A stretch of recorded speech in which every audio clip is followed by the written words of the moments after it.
Good day everyone, welcome back to our channel. So in this video, I'm going to show you how to display or hide your recently played artist on your Spotify profile. So go ahead and launch your Spotify application on your mobile device and log into your specific account.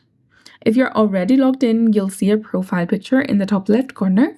If not, you can go ahead and log in with your credentials. Once logged in, tap on your profile picture icon in the top left, then navigate to Settings and Privacy. Once you're here, scroll down to the Privacy and Social section, which is between Content and Display and Playback. Select it. Now here you'll see the option called Recently Played Artist. To show your recently played artist on your profile, simply tap to turn this option on. This will allow others to see what you've been listening to.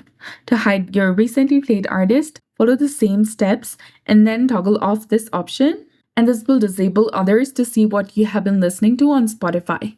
This process works both for mobile application and the PC version of Spotify as well.